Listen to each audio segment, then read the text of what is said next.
नमस्कार, आप देख रहे हैं 4PM और मैं हूं अभिषेक मिश्रा।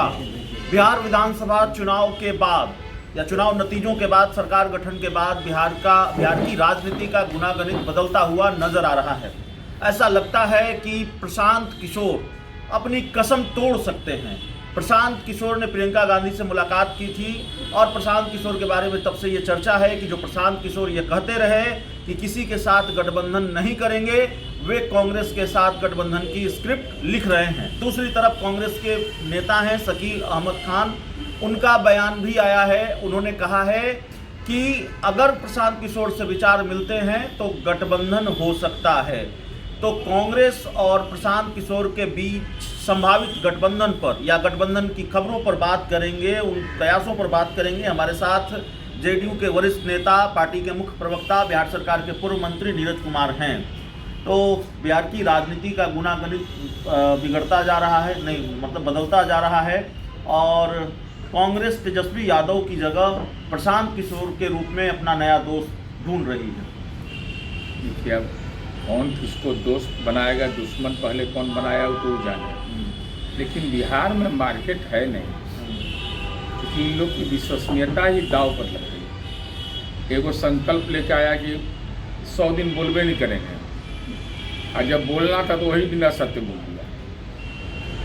उसके बाद ये बोले कि हम बिहार में रहेंगे, अभी कहाँ है पता नहीं है। अरे बंगाल में चुनाव है, विभिन्न राज्यों में चुनाव है, तो बेहतर होगा कि चुनावी रणनीति वाला काम करिए, ज़्यादा सूट करता है। ये सब झंझट में कहाँ पड़ गए आप? मुझे लगता है प्रशांत किशोर थोड़ा हिल गए हैं बिहार चुनाव के नतीजों के बाद। अगर वाकई वो गठबंधन करने जा रहे हैं कांग्रेस के साथ तो अरे हिलल है कि भूकंप आ गया सबका कि विपक्ष पता लगता है। कल महामहिम का विभाषण में पता नहीं लग रहा था किधर है बैठा हुआ, सब एकदम अल्पसंख्या हो गया है।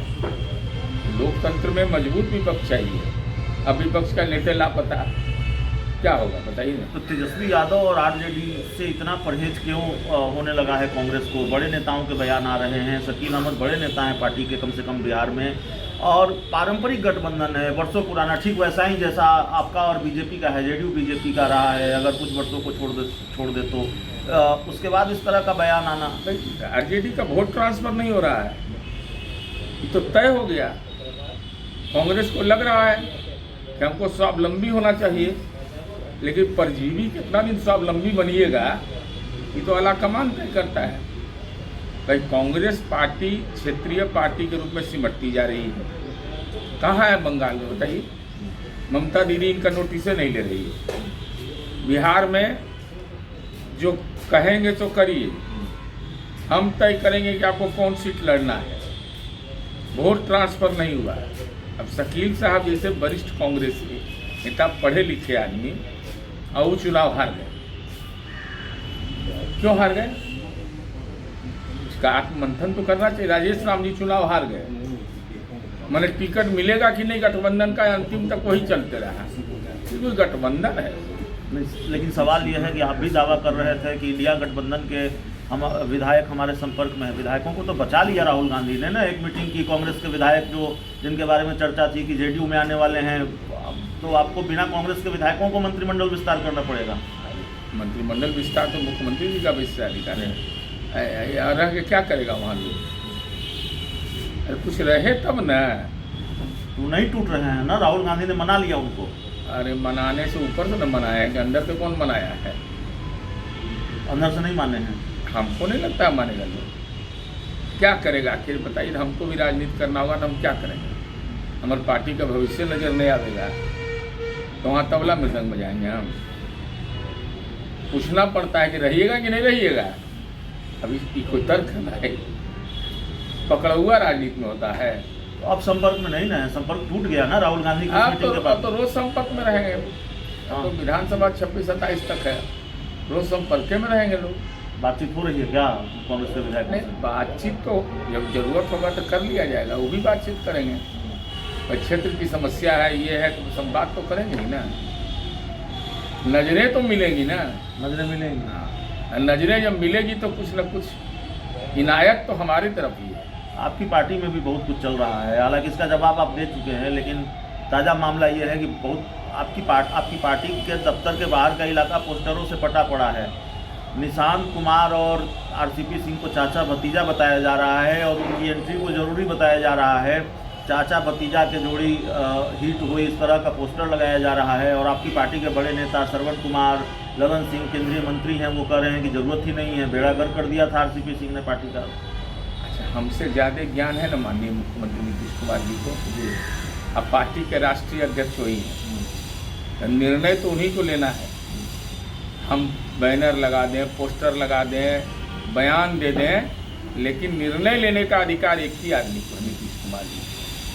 और इस सब कार्यकर्ता से लेकर के नेता तक सब समर्पण के भाव से वहीं रहते हैं और उनके तरफ से कोई मंतव्य आ नहीं रहा है।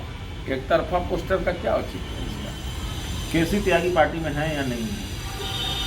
देखिए, उनके बयान से पार्टी असहज हुई।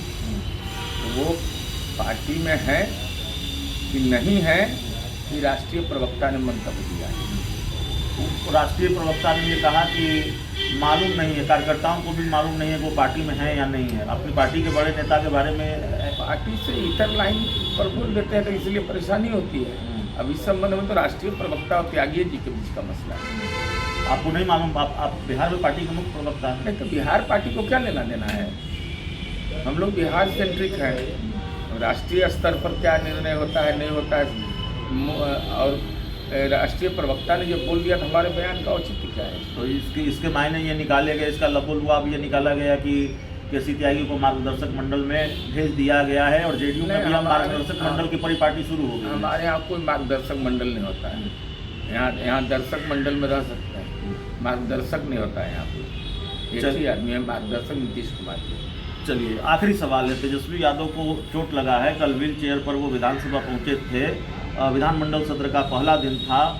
रोहिणी आचार्य ने कहा कि दिल पर जो चोट लगती है वो ज़्यादा बड़ी होती है। इस तरह का ट्वीट उन्होंने किया। एग्जैक्ट उनके शब्द मुझे याद नहीं आ रहे अभी। नहीं, मैंने देखा है जी। रोहिणी आचार्य ने पैर के जख्म की तुलना दिल के जख्म से। लालू जी क्या हो गया, इतना आप काहे भयभीत रह रहे हैं? डर गए हैं जी एकदम। आप तो बोलते तो लगता था कि सिंहासन हिलता था। अब बताइए, घरे में आपका लगातार ट्वीट पर ट्वीट आ रहा है।